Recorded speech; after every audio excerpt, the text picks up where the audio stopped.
What's up? What's up? What's up, guys? We are back. UFC Abu Dhabi, Whittaker versus Renier de Ritter. I'm your host, Picks by Pegasus. I'm here with Dravey, Key 3 Picks. Just normal crew this week for a desert card. Not really much to say, I guess, to start. Me and Dravi got hosed by Kevin Holland. There's nothing else to say there. Key survived it. I'll update that Discord link. Hope kind of crazy. No, show that comment again. Peg, you're funny. You always like, okay, there's echo. I think that's you. Talk again. Is there echo now? Oh, fuck. No, that's me. That's my bad. What comment do you want to see? This one? We're on the street. Was that job? Yeah, bro, we had to bail you out. He won round 1 and he hurt him in round 1. That's what I thought, but I was kind of shocked that he got dropped in round 2. Honestly, I thought Gombis's tweet was the best. Like Kyler Phillips, if he was a round 1 fighter and it had Connor on the cage, hey, 2 belts, 9-0 in round 1 in UFC, like he still does it. But yeah, what's happening, Daz? I was cracking up, Daz. I actually just saw your name on. I was looking at Bet MMA tips, just like looking around, seeing who's on who. I saw your profile pictures, your cut off finger. That's fucking crazy, bro. Yeah, that's a crazy one. Dix Insider, what's happening? Glenbat, thanks for joining. Aloha Juwan Dream. Elijah Jesus Christ. Elijah. Yeah, Carly Judas is the GOAT. I lost that battle. Yeah, everyone please hit the like and subscribe button. We're going to dive in this card. We're going to do it a little different this time. We're going to you're watching it like he's going to say we're going top from bottom. Yeah, I thought he was about to say that. Nah, check that out. That's how we're going to do it instead.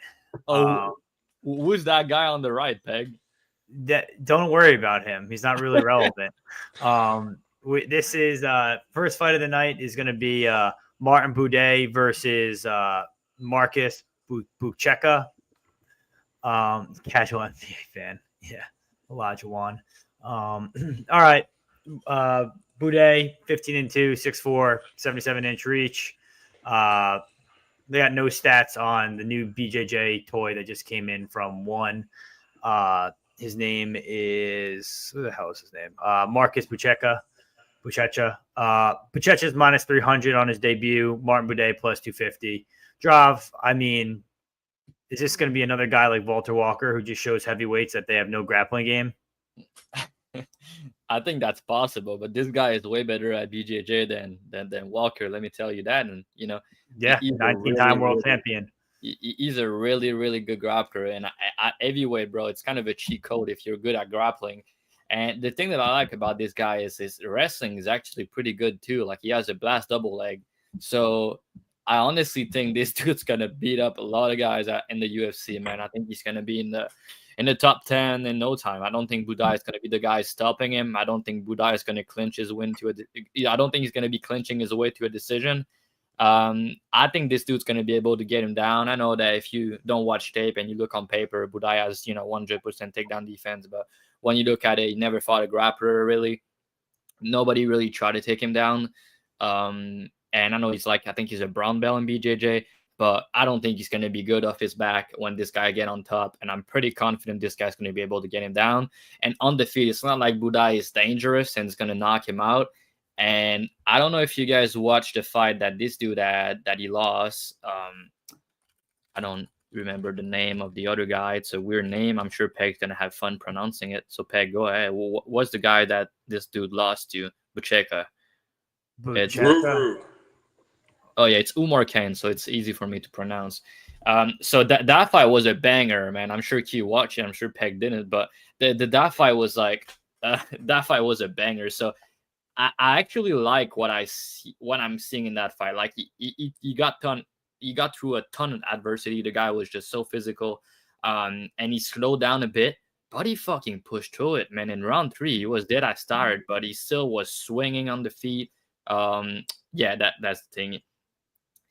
I mean, that's the thing. I've listened to two or three podcasts, and they're kind of talking like this dude is gonna like gas out after a round, and I honestly don't agree with it. I know that all of his All of his wins are in round 1, but I don't think he's a gasser. Like, he does slow down, but in round 2 and 3, I don't think he's gonna I don't think he's a quitter. I don't think he's a gasser. But Buday, on the other hand, man, if things are not going his way, he's gonna quit, dude. Like, if this dude get on top of him and start to do ground and pound, I think he could ground and pound TKO him. Like, I really do. I like that he has some ground and pound for a BJJ guy. I like that he has some wrestling for a BJJ guy. I also like that he can get hit. He has a good chin. And I think his cardio is decent with good wrestling. So to me, for this guy, sky is the limit, honestly. And if you look the name that he's beating in grappling, you're gonna see some, names that like, he's beat really good guys, and I just think that he's gonna beat all these heavyweight, bro. I really do. Like, he beat Rodolfo Vieira a couple times. Like, the credential that he had in BJJ is kind of nasty. And like I said, I don't think his striking is all that bad. And I don't really know what Buday is going to do to win. Like, I don't think Buday has finishing upside. I don't think Buday is a cardio machine.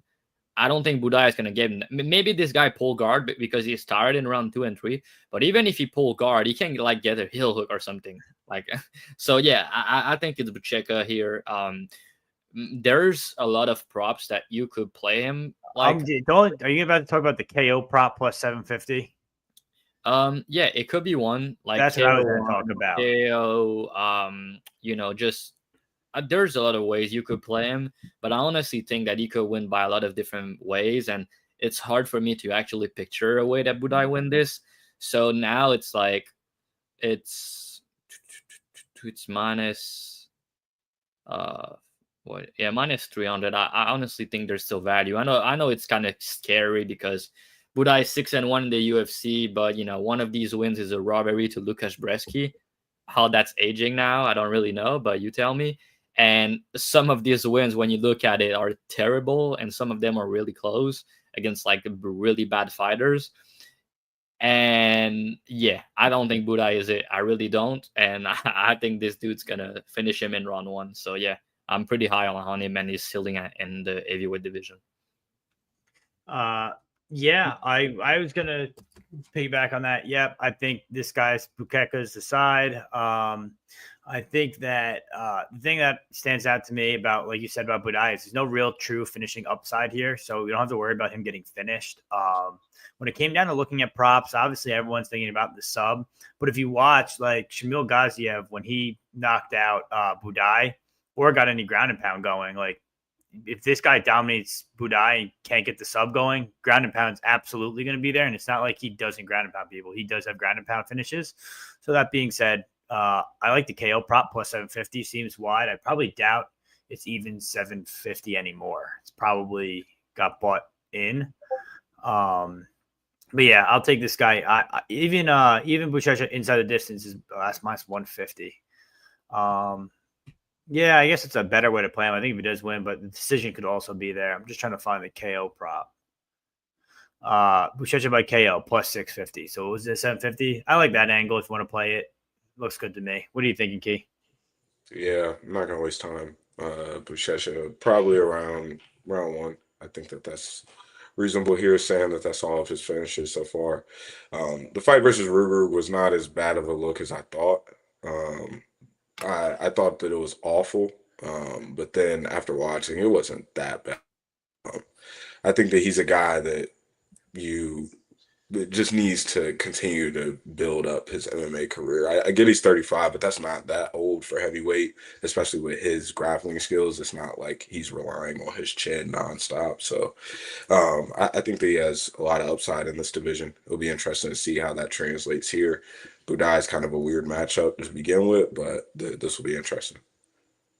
All right. What's happening, guys? Thanks for joining us. What's happening, Pepe? Thanks for joining. Pepe. Buchecha minus 325. A good look. Yeah, I think so.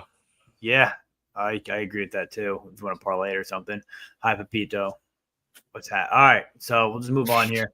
Next fight is Mohamed Yahya versus Stephen Nguyen. Yeah, you hear that? I said it right. People should be surprised. Yahya 12-5, 5'9", 73-inch reach, or 73-inch reach. Stephen Nguyen 9-2, 5'11", 73-inch reach. This is a fight at 145, so Yahya's going down in weight for this fight to 145 when he fought at welterweight at one time. Odds on these two gentlemen, you can get Stephen Nguyen minus 330 to minus 340, Yahya plus 270. Key, low-level men's fight. I mean, this guy Yahya is fucking horrible. You got to assume Stephen Nguyen's going to win here, right? Yeah, I think Yahya is one of the worst to ever grace the UFC octagon, and that's no bullshit. I mean, this guy's awful. I don't know whose dick was sucked to get him in, but he should not be here. It doesn't make sense at all. The guy is slow, chinny. I mean, just absolutely awful. I have no clue why he's here. I think that Nguyen is not that good, but he's much better than Yahya. I think that Nguyen should at least find a finish against a guy like Yahya. Him coming down in weight, chin is probably going to be even worse. He was already slow for lightweight. I'm not expecting him to have any speed advantages here in this weight class against anybody. So, win for the win. Yep, I think win by knockout, most likely. Seems like a get right spot for him. Yahya stinks. What do you think, Trav? Not much difference. To me, it's a bum fight. I don't think they're Perfect. good, but this dude is better than the other bum. So yeah, I think that he should win, probably by finish, like you guys said. All right, there you go. Perfect. Love that, Trav. Great breakdown. All right, next fight. Some people care about what I have to say, so sorry about that. All right, next fight: Ibo Aslan versus versus Billy Elekana. Ibo, not Ibo, it's Ibo. Ibo 14-2, 6'3", 77-inch reach. This guy Billy doesn't look like a Billy. 7-2, 6'3", 77-inch reach.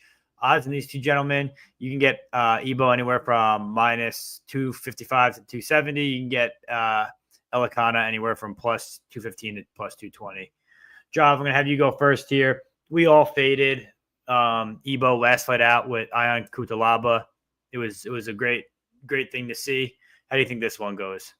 Yeah, I remember you tell me and Key on that one. I remember. Whoa! I think I was there first. No way, that's not true. The streets remember. No. Yeah, I mean, I've never been high on Aslan. Honestly, I don't think he's that good. It's like, yeah, I like he has power. He has power and he's dangerous early, but outside of that, I don't think his skill set is really good. Like his grappling is no good. His cardio is shaky. When things are not going his way, he's not great. And I mean, this other guy, I don't think he's good either, man. Like, I really don't. But you know, his UFC debut was like 5 days notice, up a weight class against another power puncher, Guskov, our boy, the GOAT Guskov. So yeah, I don't know really what to think about him. Normally, he doesn't gas out like that. His cardio looked better on regionals, so I think that him coming, hop a weight class, short notice like that, made his cardio look worse than it really is. But I don't really think he's as skilled either. But he could potentially get takedowns, but I don't even think his wrestling is that good.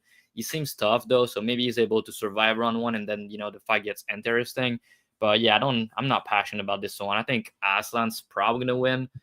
Because this dude Billy is really hittable, and Aslan can crack early. But yeah, I'm never gonna lay minus to something on Aslan. But yeah, I don't rate this dude at all either, so I'm not interested in the dog shot on this one. I think this is just a wait and see fight. Take Elekana live, right? Ibo's gonna finish him in round one or look like shit, and Elekana is actually kind of durable. I think he is probably. I don't mind him as like an all-around fighter. And Ibo, unless he's improved something, I could just see him gassing or looking like shit. I was there live when he beat the GOAT, the Pleasure Man, in Jersey. I was there for that. The Pleasure Man could have won that fight. I'm pretty pissed that he didn't. But I don't know. Unless this guy's made big steps up, I could see why not just wait live and just grab like an Elekana shot after round one, see what he's looking like. But other than that, it's pass for me. I'm going to take the dog here. Plus 200. Fuck it. What do you think, Key? Yeah, this is an awful fight. Both guys are shitters. Faded got Cutelaba last time against Aslan. Elekana is I don't rate at all. The Guskov fight was ugly, and I get it. Short notice and all that, but that was just awful. I think that Aslan either survives takedown 1 or ends up sparking him out early. I think that this is pretty clear. I'm not ever laying juice like this on Aslan, but I think that this is pretty clear that he gets it done. All right. Next fight we have. Oh, okay, this is your cup of tea, man. This is your cup of tea. It's gonna be fun to watch that one. What the fuck is going on? Yeah, why are their feet cut out of there? I'm not a feet guy, but why are their feet cut? There you go. Peg, why you want to throw so bad like that? Let's get those in there. All right, perfect. We covered their faces and we're looking at their We're feet. sacrificing face for feet. Yeah, there we go. I identify this foot. All right. Right now, we got Amanda Ribas versus Tabitha Ricci. Oh, holy shit. Ricci 11-3, 5-1. This is Amanda Ribas 12-6, 5-4. This is at 115. So this is, what is that? Feather. What the fuck's that called? He's fried, son. Straw weight. Straw weight. There you go. Straw weight. All right. I mean, to me personally, this is just Amanda Ribas is just Tabitha Ricci 2.0 in my eyes. If you watch any tape on them, it feels that way. Am I wrong for saying that, Key? What'd you say? I said Amanda Ribas is just Tabitha Ricci 2.0. That's all she really is. I don't believe so. Okay. I think that this is a solid fight, probably decent matchmaking. Ribas is weird for me to cap because she, Jesus Christ, BTL pervert version.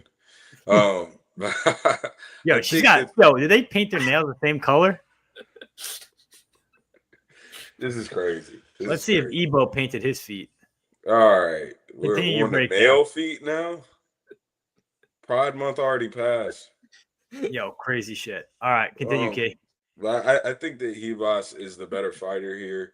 I think that Ricci has probably gotten some good luck on some of these split decisions. I faded her with Yan Xiaonan the last time out at -190, and Yan cleaned her up and pitched a shutout. I don't think that the physicality difference is as crazy as it was in the Xiaonan fight, but I don't expect Ricci to be horsing her around here. I think that Ribas is the better fighter, but again, sometimes the optics are bad with her. Sometimes her decision making is poor.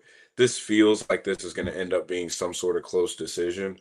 And at this line, I believe Ribas is, last I looked, she was -168. And if she's -185. Yeah, -185. I'm passing at that point. I would need line to come down massively for me to get on a Ribas. I think that line's probably somewhat about fair, but this just screams greasy decision, and I'll pass on somebody that, in my opinion, has had one poor career management going up and down weight classes, and at one time was saying that this isn't the right weight class for her, but two, somebody who's optically is sometimes shows bad optics and bad decision making, and for whatever reason, well, we could probably guess the reason, but for whatever reason, judges seem to love Ricci, and so I think it has to do with her boyfriend. Colin Walsh, but I think that this could end up playing out close. So for me, it's a pass, but pick wise, I go Ribas. Yeah, I'm gonna agree with you. I think Ribas is just better than her pretty much everywhere. She does everything she does better. That's kind of why I said she's Ricci 2.0. I think if there's going to be anyone grappling with success, it's going to be Ribas. Striking on the feet. I mean, Tabitha Ricci's striking is not good. If you watch, half her strikes are just throwing punches and they're just like landing in the air two inches in front of her target. And then she made her whole career grappling the whole time, and now all of a sudden she doesn't grapple anymore. She fell in love with her hands because she's dating that little boxing guy, and now this is what we're stuck with. To be honest, Ribas, low IQ. She's gonna somehow find a way to make this close, but I think this has got to be a clear Ribas side at -160. Haven't played it yet, but that's what we're looking at. Drop, what are you thinking here? Yeah, I mean, Pepe mentioned a good point. I mean, if Ribas lose this fight, it's going to be the worst loss in her career, and I do agree with that because, like, she's the better striker, she's taller, longer, she throw more volume, and takedown defense is solid. She has good judo, The only worry I have is sometimes she can play off her back, and Ricci has, decent grappling too. She's not gonna get submitted off her back. So I think she could maybe win minute on top. But then the same thing can be said for Ribas. I think that she could win minutes on top. She did against Dern. So that could be a possibility. And normally, like, I mean, if you look at Ribas' career in the UFC, when she's losing, like, she normally get finished, right? Not all the time, but I mean, she's been finished 4 times as, in women's MMA, that's allowed. But Ricci's not a good finisher. And one of her decision losses is a split to Caitlin that most people score for her. So, and the other loss is against Rose, who, would style on Ricci. So I don't hold that against her too much. We were on Rose in that fight, I think all of us, and for obvious reasons. And it was 5-round 2, so much different matchup. I do think that Ribas should have her way and, win the striking and decide where the fight take place. I just have a feeling that it's going to end up being a close fight a way or another. But I think she wins over GTD is probably really good here. But honestly, I've not been good with Ribas fight. When I think she's going to win, she loses. I got the Rose fight right, but outside of that, I was wrong way more than I was right. So I'm not good on her fights, like, for some reason. So I don't really have an interest here, but I think the line is probably fine where it is. All right, let's get into some comments real quick. Zoom in on their feet. If you tuned out, these comments aren't showing. There you go. Zoom in on her feet. We did that. We did a foot rating. Everyone gave their score on what we think. I definitely think she looks better at 115. Thank you for appreciating that. Champ Blake's Ribas. This is the comment that Drav was talking about. Key, what do you think? Would you take the over on takedowns for Ribas? I wouldn't, just because I'm not sure of her game plan. I do think that she's a better striker and would be fine in 15 minutes. Ricci on Shark Week. That's interesting. Now that's the intangible, so we talk about. Yeah, I could be with you. If you want, let me know if you want to just aim for the bushes together. I'll double bag on Ribas too. We'll see what happens. One of them finds a sub. What's happening, Finesse the Books? Thanks for joining us, bro. What's up, bro? Ricci dating Callum. Dana loves him, so it could be a robbery for Ricci. Yeah, I've been there before. I was on Ricci when I think, Key, was it you on Tisha Torres? We went head-to-head. I was on Ricci. You were on Torres, and I got the decision. Maybe. You did get that bullshit. Yeah. Nah, with the bullshit. You just gotta know how to see. You gotta read the narrative. You gotta know the game. Recognize ball. No ball. Yeah, Pepe also agree. He got minus 145, so he's saying the line, the value is kind of gone. So yeah. Oh well, 145 is. He cooked that line. That's why. Yeah, that's why. Yeah. He cooked the opener. That's a classic Pepe move, playing openers. I remember when my unit size was $25. But all right, let's go into the next one here. Damone Blackshear versus Davy Grant. Guys, I know it's Damon Blackshear. Blackshear 17-7-1, 5'10". Davy Grant 16-7, 5'8". Odds to these two gentlemen, you can get Grant anywhere from plus 280. Yeah, I get him around plus 280. Blackshear is minus 350. Drav, do you think that Blackshear finds a submission here, or is this a pretty hard test for Davy Grant for Blackshear? Honestly, I'm not sure. I don't have a good read on this one. I think Blackshear should win because the grappling edge is there, and he's also much younger and he seems stronger. But on the feet, it's gonna be close, and Davy could potentially crack him. But then he's 39, so he's gonna be regressing sooner than later. I don't like that. And we know that he has outside of the cage stuff with his restaurant. So, but yeah, Blackshear, I think he's really got good. A restaurant. Davy Grant. What kind of food do they have? English food stinks. I mean, it's facts, dude. It's beans and bread. It's garbage. I don't really know about it, honestly, but yeah. So I think Blackshear should win. Like you said, sub or decision. I kind of lean decision. But yeah, you could potentially submit him.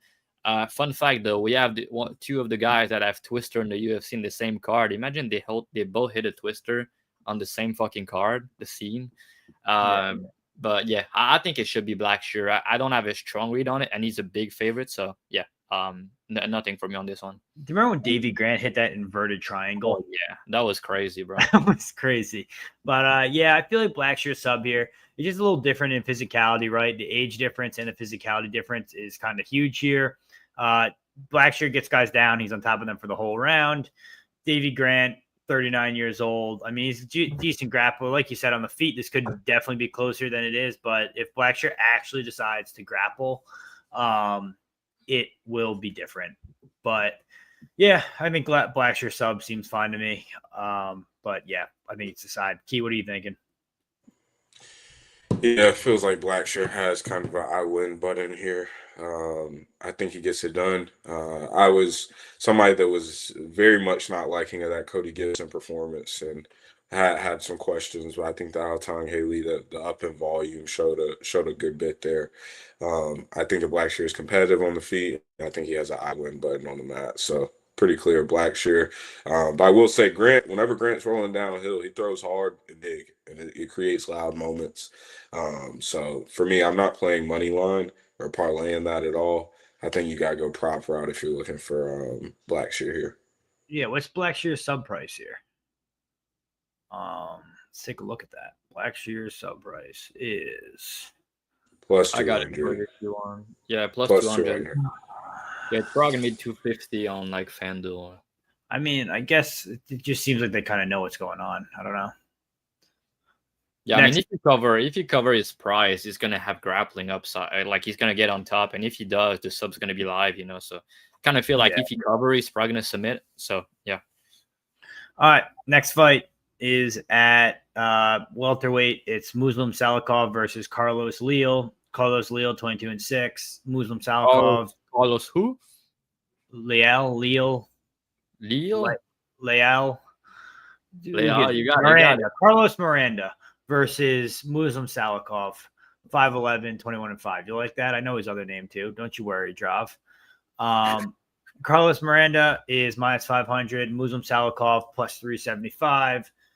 Drav, I'm going to have you go first here. I mean, this is literally, we were all on Leal plus 200 when he beat the shit out of Renat Fakhretdinov and got robbed in Abu Dhabi.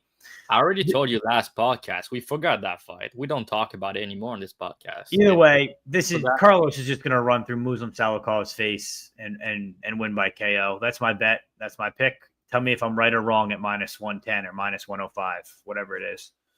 Yeah, I think he should get this done. I mean, Salikhov he's ancient at this point. He's 41 years old. Cardio's never been great, but now he's even worse. And he doesn't like pressure. And Leal is gonna pressure him right away. And Salikhov has been hurt before. He has been knocked out before. And the fact that he's not gonna be able to keep up with the pace of Leal and he's gonna be on the back foot, I don't think Leal is gonna give him any space that he needs to get his game going with the spinning shit. So that's gonna be a big problem for him. And I mean, Leal hit very hard. He goes to the body. I think he's going to absolutely cook him. And just don't know which round it's going to be. I'll lean early. So yeah, I think it's Leal here. I think he's gonna fuck him up. He's also on all the fucking steroids, and this dude, he's fighting a 41 years old man. And he's on all the sauce you can imagine. I remember his back, like it was all the pimples. Oh man. So, this is just elder abuse. This is just disgusting elder abuse. Key, what do you think? Yo, do you guys want to look at Salikhov's feet? Oh no, we good, bro. We good. We good. Dude, he's got hobbit feet. We're gonna let you handle that part, Peg. All right, he's got hobbit feet. But continue, Key. What do you got for us? Yeah, Leal doesn't believe in giving people space, and Muslim needs space to spin and kick. So I think this is a pretty simple equation here. Leal will get him out of here. Yeah, I agree. His chin's definitely cooked. He's going to get starched in Abu Dhabi, definitely. Yep, everyone's got the same idea that Carlos should win by KO. So when he wins a decision, it's going to be a nightmare for all of us. All right, next fight is the prelim main event or prelim featured of back. Fuck they call it nowadays. Syed Nurmagomedov versus Bryce Mitchell. First time fighting at bantamweight. Bryce Mitchell 17-4, 5'10", 135. Syed Nurmagomedov, the Ninja Choke King, 18-4, 5'8. 135. Odds, and these two gentlemen, it is still a wow. Money came in on Bryce. He's minus 130. Sayed Nurmagomedov is back to a dog at plus 110, and it was a pick 'em. Key, you're going first. Everyone's talking about Bryce Mitchell just getting ninja choked by Gene Silva. So now, inadvertently, Sayed is going to ninja choke him. Do you agree or disagree here? Yeah, no, I don't agree. Bryce Mitchell was my free bet of the week. Puts that for minus 115 last night. I think that the dynamics are pretty clear here. Mitchell, people are discounting his wrestling and his grappling for some reason. And I find that weird now because the two guys that we're talking about that he struggles the most with, talking about two of the hardest 145ers and three counting Josh Emmett. You're talking about three of the hardest hitting 145ers there are in the world, period. John Silva hits like a fucking truck and ended up finding the ninja choke there. Then we have Ilya Topuria, who I remember getting minus 140 on Topuria versus Bryce Mitchell. Those were the good days. And then you're talking about Josh Emmett as his last three losses. I watched back the Dan Ige fight and was really impressed with one, the dog in Bryce Mitchell, but two, the outside trips and the diversity and takedowns. So I don't think that this is a situation where Bryce has to, one, shoot for his life, because I think that he can stay busy and just continue to tap. And Saeed is a guy who wants to throw one or two big kicks at a time and then circle around the octagon for a while. 1 to 2 big kicks at a time and then circle in. So it's just constant big movements and then circling around. And I don't believe that that's, one, sustainable at the highest level. But two, he's a guy that has shown gas issues. I believe Drav was in with me too, at plus 225 on Loke Dog versus Nurmagomedov.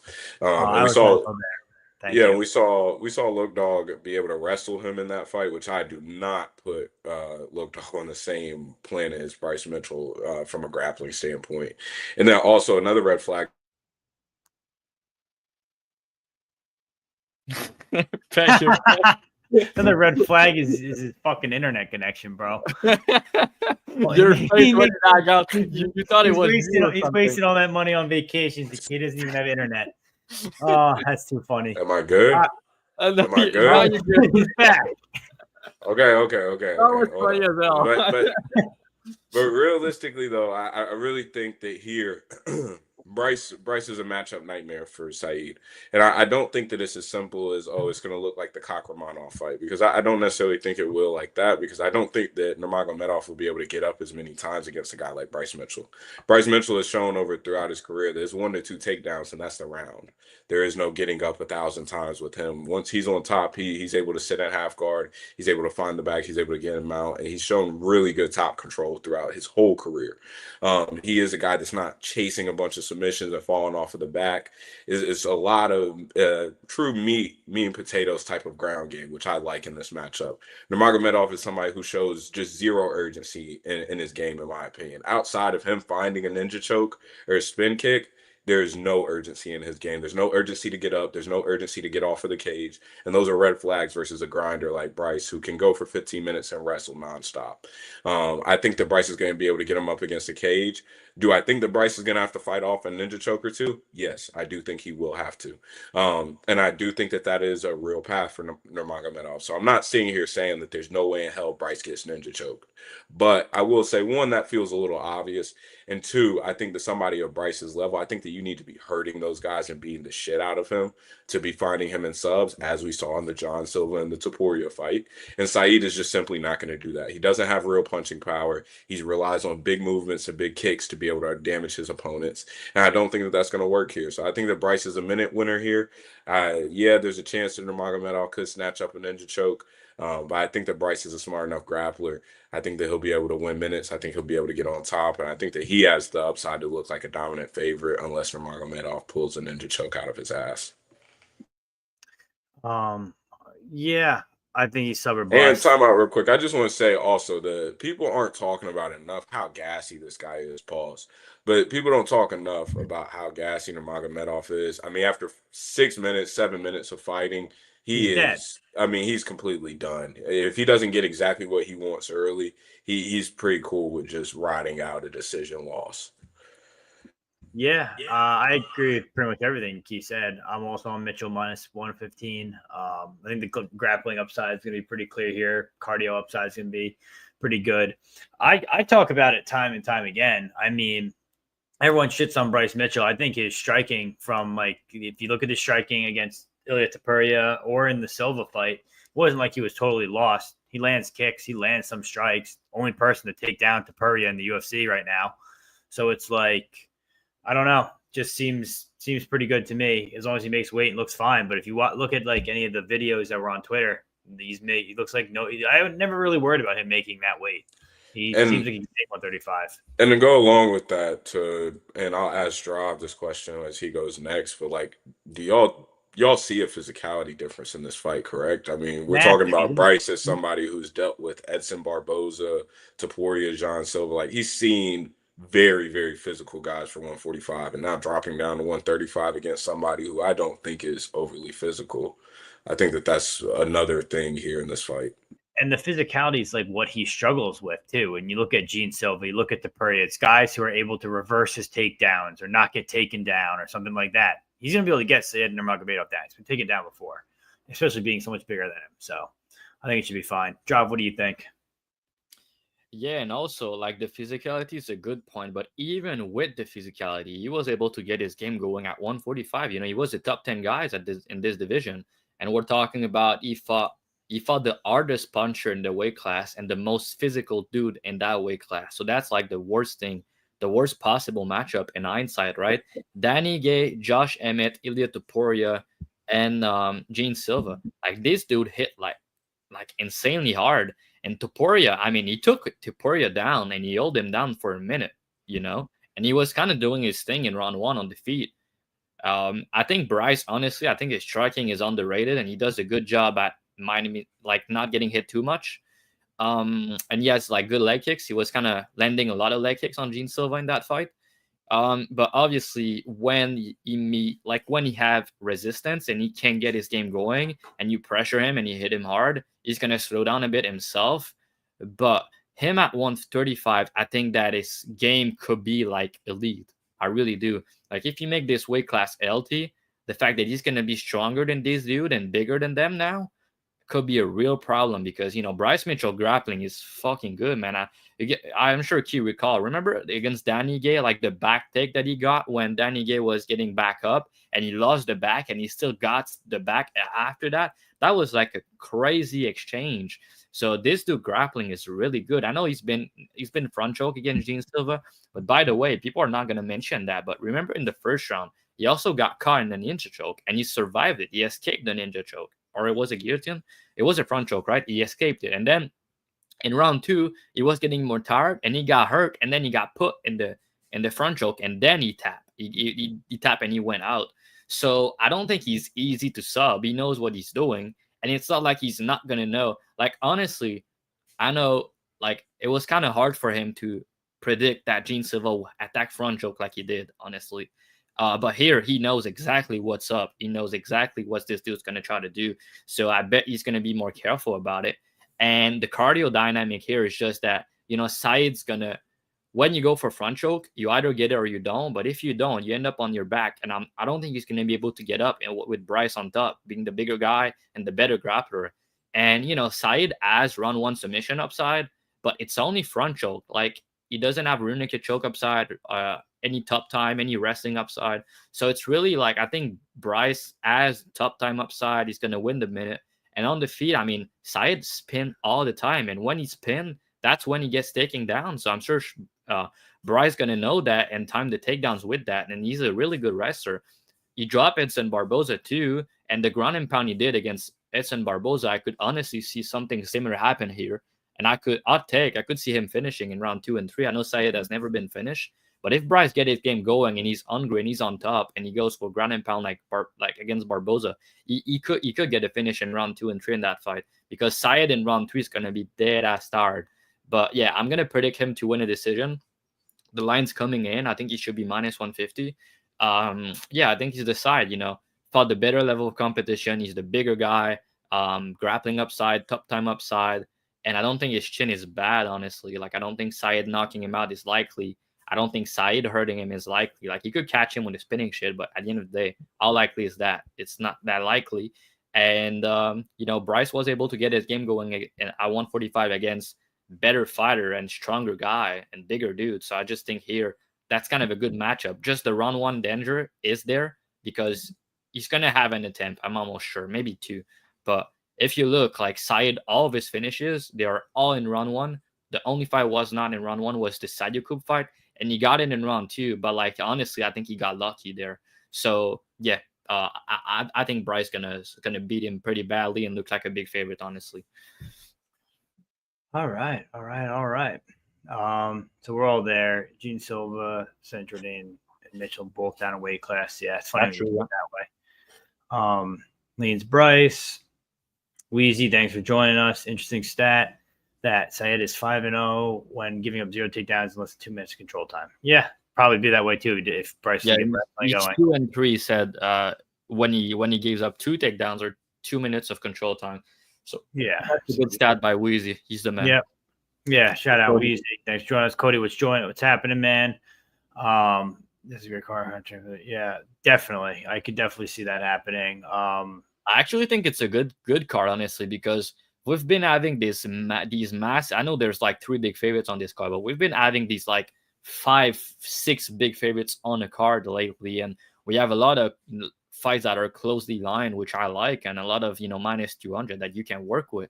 So yeah, I think it's actually a good card. Like, as a fan, is also we start at it's what time is it? I think it's 12, right? So it's an early start, which I really like. But this fight is gonna be a banger too. It's Krylov versus Anthony Smith. Oh, do you want to do it for this one? You want to do the intro? No, you can do it. I said it's Nikita Krylov versus Anthony Smith. Nikita Krylov versus Bogdan Guskov, or Anthony Smith, or the gay guy from Barry, Hank. You know what I'm talking about? The Chechen gay guy. Key, you know who I'm talking about? You ever seen Barry? All right, I'll show a photo in a second. Either way, I think people would agree with me. Guskov 17-3, Nikita Krylov 30-10. Odds in these two gentlemen, you can get Krylov at the good price of -200, Guskov at the price of +170. Drop. You want me to go first here, since I spoke about this a lot today, and it's my most recent tape. Oh yeah, you can go first. It's good. All right, so I'll break this down for you guys. When I was taping it, I'm like, this should be an easy Nikita Krylov spot, just because we've seen Bogdan Guskov not good on the ground. We've seen him get his back taken and subbed by Ozdemir, who never finds subs. We see Nikita Krylov. We know how good his pace, pressure, grappling, wrestling, jiu-jitsu, all that type of stuff is. But then you go into tape and you rewatch, like a measuring stick, that Volkan fight. You watch how Nikita closes the distance, straight line, head on a straight line, no movement, eat 10 strikes to the face, then get the body lock, get the takedown. Sure. Tried the exact same thing against Dominic Reyes' last fight. Didn't move his head off a line, tried to come in straight, and got clapped in the chin, knocked out cold. 3 months later, he's coming in against a guy in Bogdan Guskov who has insane power, not good grappling, but he's in a camp with Walter Walker. You got to assume they're working on the wrestling, assume they're working on the grappling. To talk about the grappling a little bit more, he did just get a sub against Elekana in his last fight, I think it was, or it was 2 fights ago. But Guskov, I think, kind of has room to grow. Nikita Krylov is old, coming off a back injury, his shoulder injury, the surgery, disappearing. You go look at his Instagram. He's not posting anything training since March of 2023. So, like, we don't really know what to expect from Krylov. Last time we saw him, he was flatlined on the canvas. And then a guy in Guskov seems to be getting better, or a guy seems to be finding, finishes every fight he can. So, right, we have a huge grappling upside versus a guy with a huge power upside. It sounds like the perfect recipe for an under. That's kind of where I landed. I was trying so hard to get to a Nikita Krylov bet, but with the way he's been looking lately, walking on a straight line and getting caught, and getting knocked out. I don't know if we could definitely trust him here. I mean, don't get me wrong. If he actually looks the same as he used to and gets his game going, he's going to look minus 400 and probably get around 1 sub on the mat. But if not, we could see him getting finished. So that being said, I kind of like there was an alternate under give him for 2.5. I think it was minus 230 on Bovada. Got smoked to minus 400, but one of the commercial books will give it out at like maybe minus 350. I don't mind under 2.5 as a parlay piece. What are you thinking, Drav? Yeah, I mean, you can make a case a side or another. In the Guskov side, he has power. Krylov is really hittable. He's been knocked out badly only 3 months ago, and he looked bad, but he's always been hittable the way he pushed the pace. And Guskov can crack him. He can actually crack him early. I can see that happening. But if Guskov doesn't knock him out, I think Krylov has just way more tools overall. He's like, his grappling edge is really, really big in that matchup, honestly. I think that if you want, he can get a takedown pretty easily. And if he gets on top, I think that he should get a submission, honestly. I don't think Guskov grappling is really good at all. So that's that. And Krylov always pushing some takedowns. I think the Ozdemir fight's kind of, not to say a good look for Krylov, because he did get hurt early. Like, he got clipped a couple times, but he was still able to take those shots. And I think that Ozdemir and Guskov power is kind of similar in a way. But now, coming back after that knockout loss, I don't really know what to think. But I do think that he's going to go for takedowns early, because he's just been knocked out bad like that. And against Ozdemir, he was able to, get a lot of takedowns, get on top. But I think Ozdemir grappling defense is better than Guskov. We've seen, Ozdemir submit him, which is obviously not a good look, but that was short notice and UFC debut for Guskov. So he may be improving since then. But I just think that the grappling edge is massive on the Krylov side. And, he fought the better people as well. You said he's old. They're like the same age almost. So I don't really think he's too old for 205.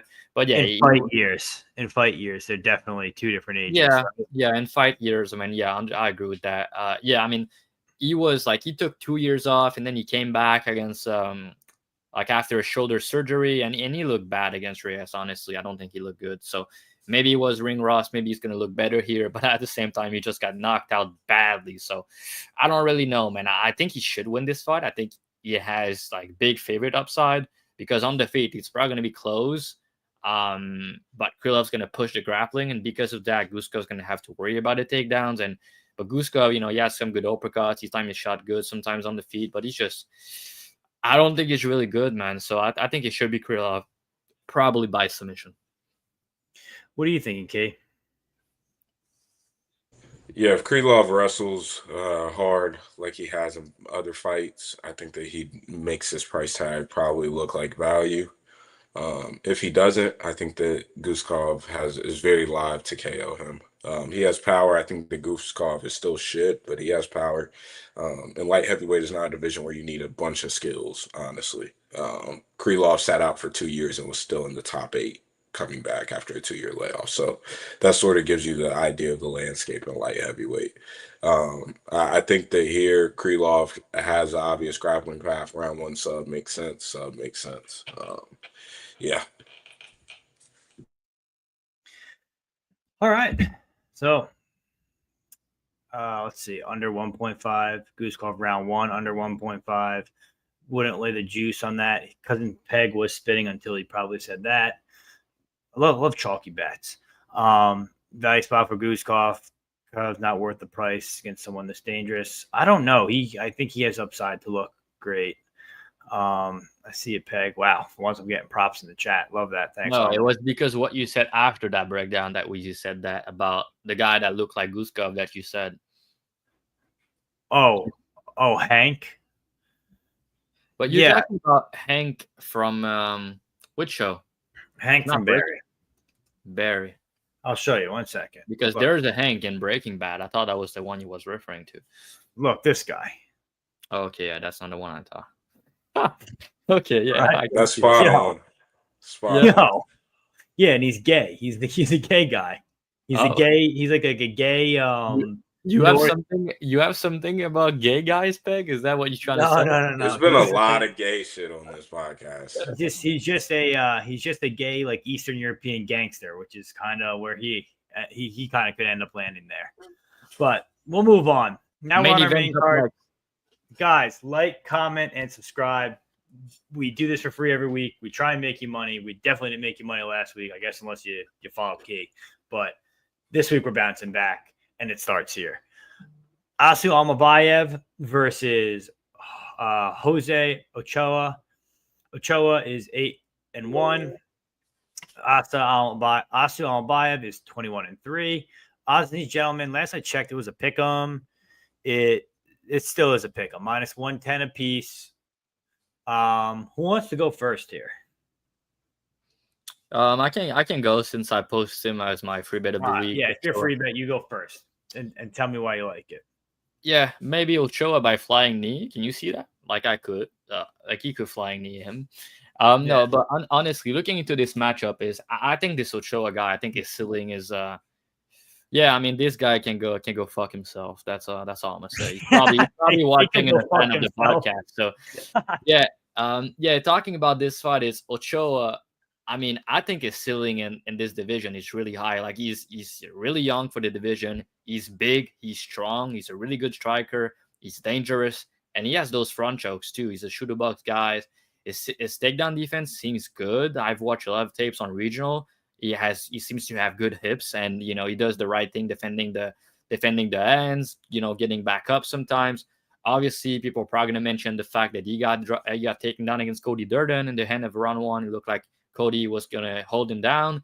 I saw that as well, but what people are probably not gonna forget is the fact that he'd also got cracked hard on the feet, and he got Cody hit him with a big shot before landing that takedown, and the commentary actually mentioned that he was maybe kind of not hurt, but he didn't really see the takedown coming because he just got hit hard, which is possible, obviously. The thing with Asu is he's not gonna crack him like that. I don't think Asu is this as not to say Durden is a good striker with amazing power, but Durden is competing with guys on the feet. He's gonna swing at you if you stay in the pocket, and he's gonna make you pay if you stay there for too long. Asu's just not gonna do that. And I also think Cody Durden is not an easy guy to knock out, and the fact that he did that to him and look as good as he did at his age is really, good for him. And this UFC debut against Lunar Kavanaugh, I really rate Lunar. I think he's going to be a top 10 guys eventually. And Lunar defense and footwork is elite. And Ochoa, he didn't have much success early in that fight, but as the fight goes on, he managed to hurt him. He goes to the body a lot, which I like, and he almost had a submission, So he's going to be opportunistic with those submission, and he's definitely live to hurt Asu here. And what I really noticed in the matchup that make me confident is the fact that Ochoa is going to be the one pressuring here, and that's also in the big cage. So when you're a wrestler like Asu and you need takedowns to win, when you're getting pressure against a guy who's going to be in your face nonstop and hit you really hard, and you're in the bigger octagon, and it's really hard to get takedowns when you're getting pressure like that. So, and you saw that in the Manol Cape fight, right? I know Manol Cape is a better fighter, but still, he was getting pressure on the back foot, and he was so uncomfortable. He was not able to get the takedown. The shot that he did was, sloppy takedowns. And I think his grappling is actually good. I think his chain wrestling is good. But the fact that he was on the back foot like that and pressure, he was not comfortable, and he was not able to get his game going. And I think something similar is going to happen here. Ochoa's going to pressure him. He's going to go to the body. He's going to hit him with big shot. And he's going to be the bigger guy, the stronger guy. He's going to defend some takedowns. I think Asu could potentially get him down early on. But as the fight goes on, I think the constant pressure, the constant damage going to add on. And we have a guy in Ochoa is going to be pressuring the entire time, do more damage, land the bigger shot. I think that he has KO upside. I think that he has submission upside. You could catch him in the front choke, club and stuff. I could see him hurting Asu. Asu is a tough guy. He's going to try to shoot for a takedown. And when that happens, he could end up in a Darce and something like that. I could see that. And, when Asu get on top, his top control is not that good. And he's not really going for a ground and pound all that much. So, I mean, Peg, you're looking at me like that. Jose Johnson and CJ Vergara was able to get back up. Both of them are awful grappers and small dude. Ochoa is bigger, and I think that Asu, he had a good, really easy matchup. When you look at it, bro, the guys that he fought and beat in the UFC, we're looking at Ode Osborne, who, when you beat him, you take him down, you control him, right? CJ Vergara, small dude, bad grappler, no power, Jose Johnson, former 135er, no takedown defense, no ground game. Jose Johnson reversed him, and he almost had him in a choke, right? CJ Vergara, round 3, it was a bad look. I mean, Asu was tired in that fight, and CJ was able to get back up.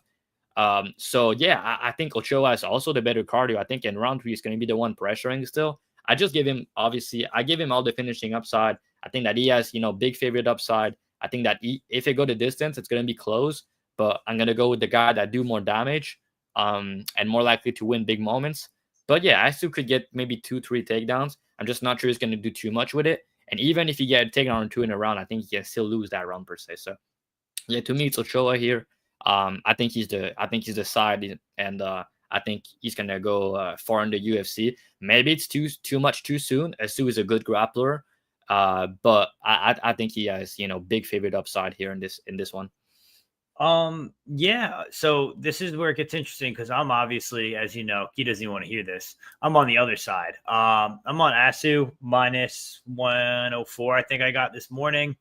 And I just think, kind of like what Drav just said, I think this is a too much, too soon spot. I think people are pretty low on Asu because of the whole Manel Cop fight, looking lost on the feet. Part of that was the striking level of difference, sure. But I'll let you know right now, Ochoa and Manel Cop are not even close to the same physicality or striking-wise. But it was because of the pressure, don't you think? He was on the back foot the entire time. What about like the 10 eye pokes and getting his cornea scratched 10 times in that fight? Here's my thing also. Like Asu, a lot of people are not giving – they're making his striking – I don't want him on the feet with Ochoa. Don't get me wrong. But like Asu's striking is not as bad as people are making it sound. If I remember correctly, like – wasn't there? He was winning moments in the Nicolau fight. Am I wrong for thinking that on the feet? Like there were times that he was fighting Nicolau and winning on the feet. Don't get me wrong. I don't think Nicolau's like this best striker in the world, but like he was having moments there. They were staring at each other for most of that fight. Honestly, not much happened. But my point is like I just think this is just gonna be too much too soon. I think Ochoa is a sick prospect. I was on Ochoa versus Lionel Cavanaugh or Loenair whatever the fuck his name is, the bowl cut kid. He's a good prospect too, but I don't know. I just think it's just too much too soon. And the difference is here, I think that if Asu does get the takedowns and gets top pressure, I think that it's not just as easy as like Josh saying, like people get back up. They get back up, but they just get taken back down again. They get back up, they get taken back down again. Don't forget, this guy Ochoa is from Peru. He's not from Brazil. He's not from a country where he knows grappling. I don't think his grappling's all that great.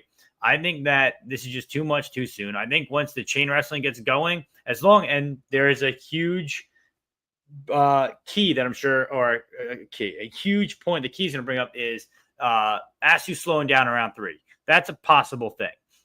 But with that being said, I do think that let's just say we said that to you, and you said that was not really the case. I'm going to say to you exactly what I said in the chat. I think that if Asu's the one getting tired in round 3 and Ochoa is getting mauled, Ochoa is going to be tired too, because I don't think we've seen him in a pace where he's been forced to grapple for this whole time. And like we said, like I was about to say about Asu being a chain wrestler, it's a totally different type of grappling. It's not, oh, he stops the takedown, you stand back up, you're going to get a few more seconds on the feet, and then you're doing – it's just going to be constant. He doesn't get a takedown, he's shooting another, then he's shooting another, and he's grinding against the cage, he's shooting another. It's just going to be relentless pressure. So he's Habib Nurmagomedov? That's what you're trying to say? He's Merab Dvalishvili. That's who he is, right? That's what we're going to compare him to from Kazakhstan, the Kazakhstan GOAT. So I don't know. I feel like at minus 104, how wrong could you be in a pick'em fight against a guy who's just fighting the next – I guess contender for the belt and a longtime fighter and then you're getting Ochoa who has beaten, a prospect in Lionel Loenair, whatever the fuck his name is. The guy's from, who knows where he's from, but he says he's from China. And then old ass Cody Durden, who honestly almost rocked Ochoa in that fight. And then Ochoa obviously knocked him out, but that's Cody, who's just old at this point. So that's how I feel about it. I'm on Asu. You're on Ochoa. Key, how do you feel about this? Yeah, probably not as strongly as either y'all. I would say Asu gassing out in round 3 is like a given. It's not like if it happens. It's typically is just the case in his fights. And I shouldn't say just complete gas out, but with this pace, I think it's somewhat inevitable that round three probably doesn't look great for him. I mean, CJ Vergara is having decent moments in round three against this guy. Jose Johnson's reversing him and mounting him. I think that here, it comes down to what do you actually think about Asu as a mixed martial artist and not just a wrestler, because he's gonna have to do more than just wrestle, in my opinion. And I think the biggest problem that I have with not only just Asu, but plenty of wrestlers who come over to MMA, they never have a functional jab. Asu does not have a functional jab. It's big overhands or it's a big spinning kick.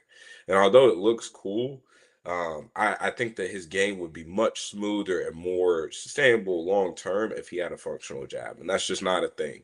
I think that the Nicolau fight could have looked easy if he had a functional jab. Nicolau is staring at him, knowing that he has zero chin left in him. And Nicolau is on his way to winning that fight, most likely, if his chin doesn't fail him in round three, I believe. Because he was stopping the takedowns. Asu isn't some crazy submission threat. And I don't rate his top control that highly, honestly. But Ochoa, we don't know as much. We just simply don't know as much. We think, and it makes sense to think that his get-ups will continue to improve. But there is a chance that he can play off his back. He's been at shoot the box for over 2 years now. So it's not like he's coming fresh out of Peru with zero grappling. He's over there with Charles Oliveira and all the guys over there, Diego Lima, all the guys at Shooter Box. And we have to assume that he's also on the same vitamins as the rest of the team and the good Brazilian acai. So big kid for 125.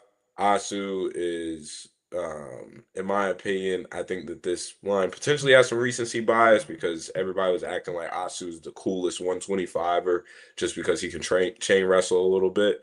And I won't say a little bit. This dude can chain wrestle his ass off. But what is he getting from that? Is that damage over control in these types of fights? So I think that this probably plays out as a close decision. Pick wise, I lean Ochoa. Yeah. Also, two things. I forgot to mention the him just flying in. Ochoa is taking this fight on short notice. Obviously, everyone knows that, but he also just flew into Abu Dhabi on today, right, or yesterday, one of the two. So I just don't know. And what Pepe said too is another good point. I could see Ochoa if he gets taken down trying to play guard. He's obviously on Ochoa as well. Just me on an island. Jake was reading this. It was like IP, and then he saw that. So that being said, I don't know. I mean, the opener was crazy on this fight. I think he was plus 350 Ochoa. That's too wide, obviously. You would have tracked 2 units on that if you catch it, right? Oh, if I got it down, absolutely. But I didn't. So now I'm on the other side. But yeah, so that's the fight. I think I kind of agree here with the 5-rounder being a tough spot, short notice for Asu. But hey, you got to learn somehow. It's going to be a tough fight. And listen, it's a Kazakhstan guy in Abu Dhabi. I don't know. Sounds pretty straightforward to me. Like I'm getting the decision. If it goes to close fight going into round 3 or to the end, I'm getting that decision, boys. So I don't know what to tell you. I didn't pick the judges or where the fights are. But that being said, we move on. SharaBullet versus Marc-Andre Barriault. Marc-Andre Barriault 17-9. SharaBullet 15-1. Shara's coming off his first loss to MVP, of which we were all on MVP. It was just a great bet to have. MAB is plus 500. SharaBullet minus 650. Drav, defend your Canadian. What do you? I mean, I'm not gonna lie. I kind of like MAB here, to be honest with you. You watch a podcast that like him, and now you no, not even that. Dude, I'm telling you, it's pressure. Look at his face. If he doesn't die, no, dude. I said this from the beginning. If he looks like Powerbar and he forces the clinch and he actually gets him against the cage and keeps pressure on him, like he could have success here. Do you think he's better in the clinch? That's the thing, though. I want to say yeah. I want to say yes because you're taking away Nurmagomedov's kicks if you're in the clinch pretty well. Yeah, but you're not taking away his elbows and the hooks that he throws and the spinning back fist. But that's kind of the problem, bro. I think that Shara is a bit better in the clinch too, so that's really my issue here. like at distance, he's gonna kick his heads off, honestly. And maybe he's my boy, but we've seen his durability declining a bit. But man, I was in person for the first time in my life watching his last KO loss. That was a KO win. My bad. That was a brutal knockout against Bruno Silva. Bruno Silva was on the ground for like 4 or 5 minutes. No kidding. That was like a really bad knockout. He couldn't get back up, and he had something on his head after that knockout. So that was really crazy. But yeah, MAB, man, if you're out there and you're trying to play the clinch game with him, he's gonna bring it to you, So not to say he doesn't have a pad, you could potentially push some wrestling. Shara, I don't think he's that good, honestly, but he's good at what he does, and I think that in this type of matchup, he should win. I got him last time with MVP, so I'm not really trying to bet against him again, especially there in Abu Dhabi. I know last time was probably there in Abu Dhabi too, but yeah, I mean, I hope MAB is gonna win. I like him, but yeah, it's gonna be a tough fight, honestly. Yeah, I think Shara's maybe gonna find a kill shot or win a decision, but yeah, I hope that Barrio somehow pulls off. Yeah, I'm rooting for MAB, but kind of like you said, I mean, I think if he pressures him, he could have success here. If he figures out the clinch, gets him up against the cage, even wrestles, I think he could have a chance here. But other than that, if he stays at range, he's a dead man, unfortunately. I just think, I don't know, Shara is sus. He is a sus boy. He's a freak. He's got one eye. I don't know. Fuck him. I'm going with MAB. What do you think, Key? I don't know why we just started hating on the disabled, but I think that here Shar kicks around for 15 minutes. Maybe he finds a KO based off attrition to the body or legs, but I think he kicks and dances around for 15 minutes just fine. I'm trying to find a picture right now. Yo, check this out. This is my girlfriend's cat. It only has one eye. How crazy is that? Shar Jr. Yeah. The bullet. All right, yeah. So that's this fight. That's pretty straightforward. I took a shot on plus 500. Okay, yeah. I mean, how wrong could you be at plus 500? How wrong could you be? Char free, everybody getting smoked. Maybe getting smoked. Who you got, Pepe? I hope he doesn't get smoked. I hope he loses a decision. Dude, MAB decision plus 1100. What if? Let's go power bar. I hope Duho Choice smokes Willie Cat. I'm a Willie Cat fan, but that's besides the point. But what? But they're talking Duho Choi versus Willie Cat. That's the next fight, or like a fight coming up. Yeah, but you said you hope that he smokes him, and you're a fan. I like Willie Cat, but I like Duho Choi more. That's what I meant to say. Okay, that was weird, bro. That's what I meant to say. All right, co-main event of the evening: Peter Yan versus Marcus McGhee. Peter Yan, 18-5, 5'7". I mean, there's no explanation really needed for Peter Yan. We all know who he is. Marcus McGhee, 10-1, 5'8", 35. Surprised I don't have their age on here. UFC probably just doesn't want to date them. Yeah, Peter Yan, minus 400. Marcus McGhee, plus 300. I think they're both 34, if I'm not mistaken, right? No, McGee's 35 and Peter is 32. Dude, that is insane that Peter Yan's only 32. All right, there's nothing to really explain. Yan is minus 400. McGee's plus 300. I saw a crazy stat today that, if you look at Peter Yan's past 7 opponents, not a single one has been outside of the top 5 or a champion at some point. So that's what you're getting with Peter Yan. And then you got Marcus McGhee, who is the prospect up-and-comer who is 35 years old. Is this fight too soon? Or do you think McGhee actually shows a chance? Key, what do you think?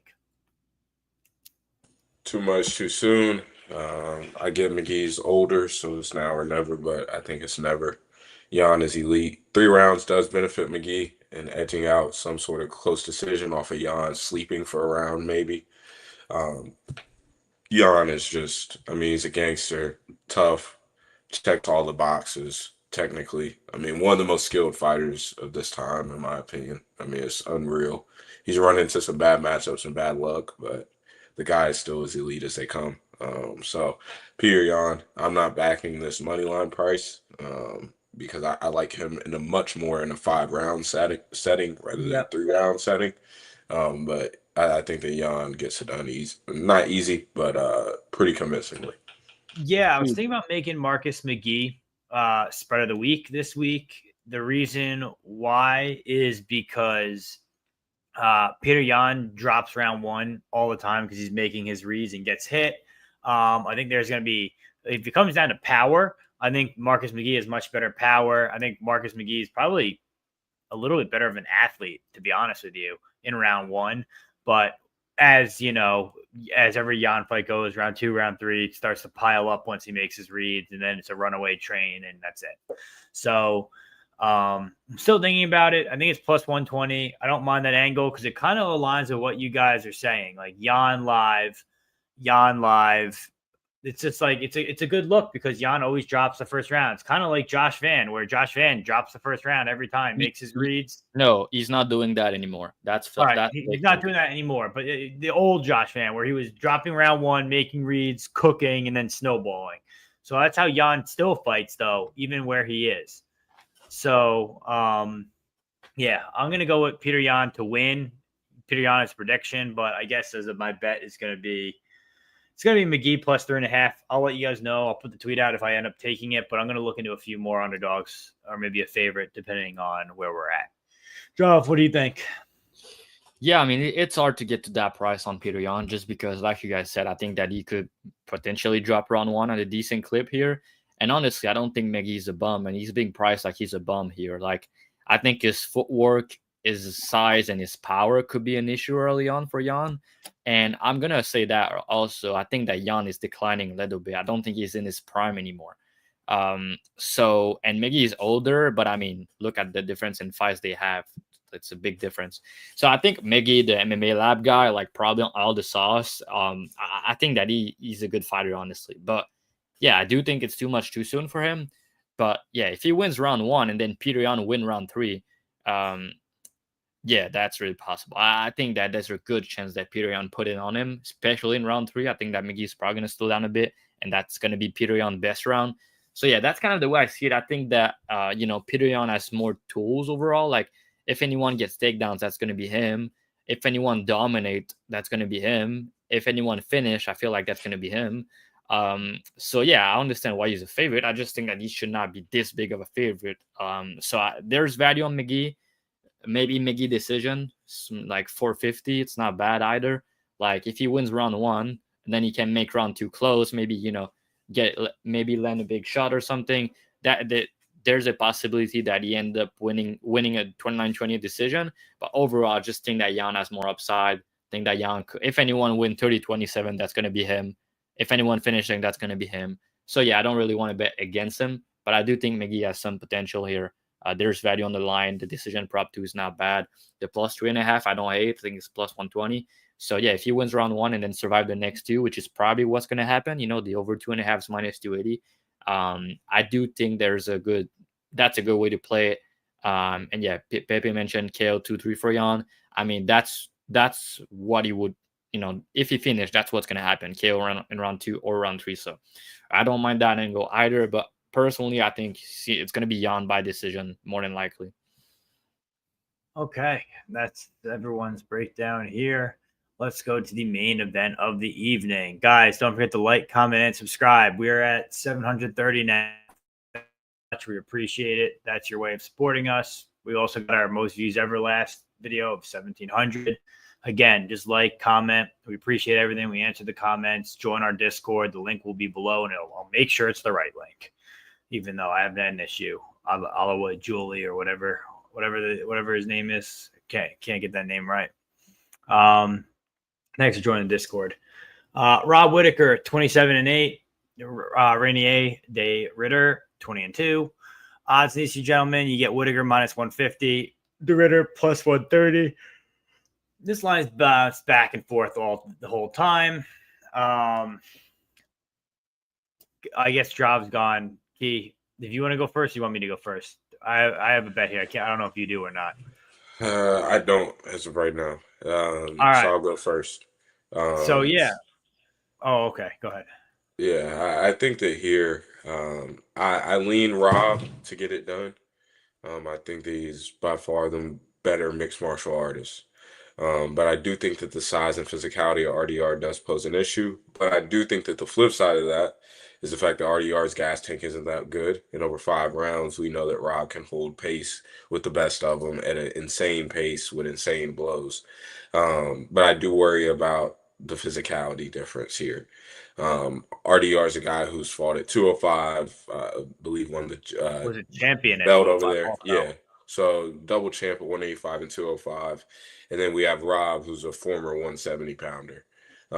So two guys that just throughout their whole careers have been different people in different weight classes. So I think that here this is going to be interesting to see how it plays out early. But I do think after this gets outside about 10 minutes or so, if it does, I think that Rob wins round 3, 4, and 5 at a pretty high clip. I just think that his jab is money. We know that he can leg kick.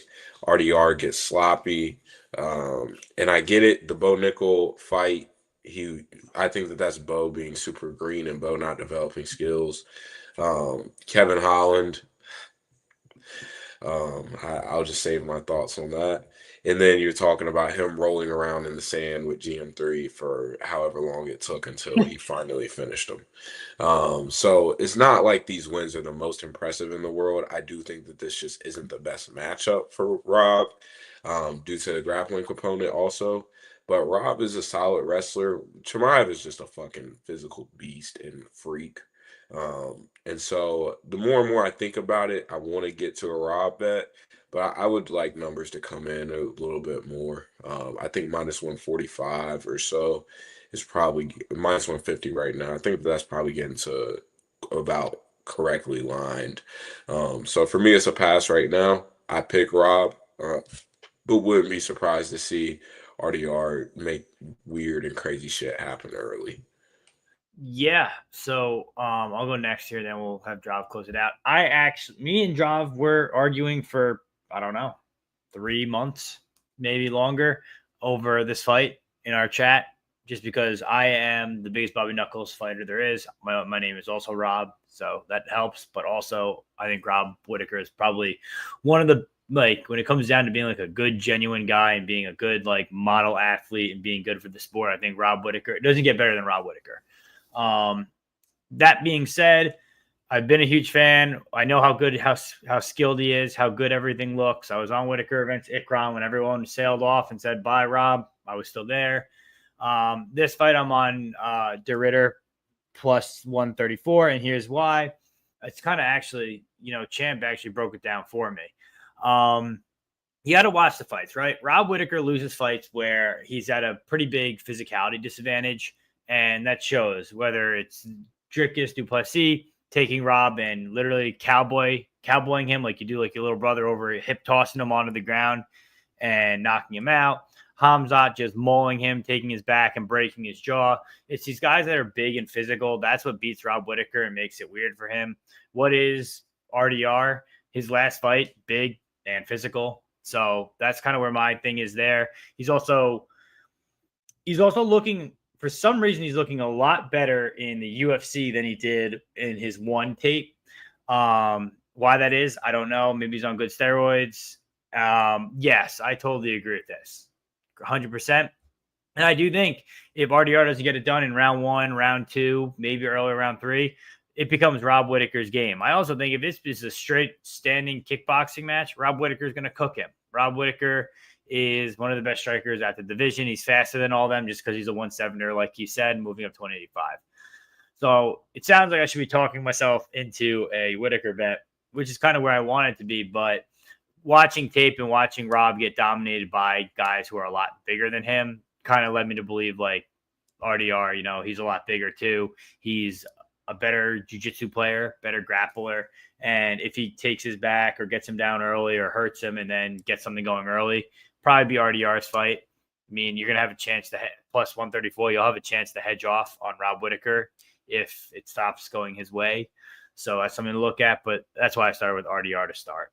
What do you think, Drav? Yeah, I don't have a strong read on this one, honestly. I think the the fight could go either way in a certain way. Whittaker, obviously, he's a really good striker. We know him for his footwork and the level of competition he's been fighting, win or lose, always been elite. But yeah, like you said, I mean, when you lose, there's always something there. Like he's losing to bigger guys, stronger guy, and guys that can grapple him. When he's winning, he's fighting smaller guys, mostly striker, right? So the Ritter, I don't think he's the best, obviously, but the thing is, he's been fighting at light heavyweight and heavyweight, right? And Whittaker is a former welterweight, so like the size difference, and I think I think that the Ritter is going to be stronger, but he's also much bigger, right? So that's a big concern for me, and obviously the grappling of the Ritter is legit, really legit. So if he can get takedowns here and get on top, there's a chance that he can maul Whittaker, especially early. And on the feet, I think his clinch game could also be an issue for Rob. But yeah, I think that on the feet, Whittaker could bonk him. The Ritter's really hittable. He's there to be cracked. The GM3 fight, it was his. We don't see Peg. The GM3 fight, it was his UFC debut, and I think that he looked sloppy in that fight, but also think that he's better than that performance, and that's why people are trying to fade. They try to fade him over and over again. That's why we got plus money against Kevin Holland and all these guys. So I just think that stylistically, I think the Ritter has a pad, but I also think that Whittaker does. So yeah, it's kind of a tricky matchup in a way. Career trajectory is on the side of the Ritter, though. He's hot right now. Whittaker has been there, done that, been the champ, fought all these killers. He's getting older a bit. I know they're the same age, but I don't think Whittaker has much to gain in his career anymore. So yeah, I kind of lean the Ritter, but yeah, I'm not too confident about the fight. I could see play out. Like I could see Whittaker just keeping it on the feet, using his movement early, and then getting a KO or dominant decision. But I think the first 2 rounds, I think the Ritter is going to be a problem for him. All right. Yeah. What I was telling you is they just announced Tatiana Suarez versus Amanda Lemos. What do you think about that, Key? Easy sub. Easy sub. What's the line on that going to be? Probably not good. Yeah. But all right, that's the show, guys. BTL parlay time. Drop's favorite time of night. We almost had the last leg between you guys. No. I'll pick your leg for you. I got you. No worries.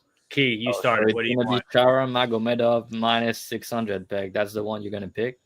Key, what I'll do you go Bryce Mitchell minus 130. Jesus Christ, here we go again. Dude, I think that Gene Silva beat the shit out of him so bad, he kind of beat his head on straight also. But that's besides the point. Drav, what do you like? I don't like anything. Drav, come on. Don't be fun. Carlos Leal. Come on, Drav. Give the fans what they want. I'm picking Amanda Ribas minus 185.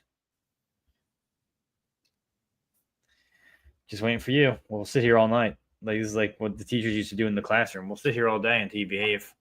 Under 1.5 for Carlos Leal plus 115. 1.5. Leal plus 115. Plus all right. 486 the parlay. Plus 486. All right. Bryce Mitchell money line or Amanda Ribas money line under 1.5. Leal and Salikhov plus 46 altogether. Gotta hit this one. You just gotta. All right, guys, that's the show. I mean, these guys, I'll do the breakdowns for you guys. Pepe said he's putting half a Bitcoin on it. This one might actually hit, though, not gonna lie. How many cards? 1, 2. All right, now is not a good time to subscribe to these guys' pages. We got 2 breaks in between here, but we're gonna twist it. And here's why you do join. While most people are sleeping, we're grinding Dana White's Contender Series, and that comes back in between weeks of this. And there's regional fights that they take. We don't have week off, Pegs, for like 4 weeks. No, we have next week is. No, we don't. We have like 4 weeks. The rest of July and August is 5 weeks in a row. 5 weeks in a row. What's in between 319 and Albazi Tiara? I didn't see anything there. Shanghai. boy. You're saying between those is Delize and Hernandez. Made it up. Okay. So there you go. These guys know. See, look at this. This is why you follow them. They know their shit. They have bets for you guys. There's a bunch of consistent weeks. I mean, these guys waste their time doing regional shit, betting regionals. You'll get those bets. You'll get UFC bets every week. Contender Series is going to be lit. If you haven't already, the guy we interviewed, Jimmy Drago, he's fighting in the first week. I think it's August 12th. Dana White Contender Series. You saw him on here first. We brought him, the New York boy. But that being said, join there. Key's got a dub club. Send him a picture of you being subscribed. He'll shoot you a discount. Drives on odd shoppers. Same thing with him. Send him you subscribing. He'll hook you up with a code. Join the army. You want to make money with us. The longer you wait, the less money you make. So join the Discord below. Join our channels. And that's it. Also, drop past Key on Twitter followers, and that's his favorite thing in the world. So, congrats to Jav for that. All right, guys, that's this week's episode. Yeah, congrats, Jav, on the Twitter followers. That's it. See you guys next week for Albazi versus Tiara. Oh, that's not next week. That's August. Tiara, you said. Tiara, right? Jesus Christ. Tiara. All right, Tiara versus Albazi. Crazy line there. We'll see you guys next week and tell you why. Peace. Or not.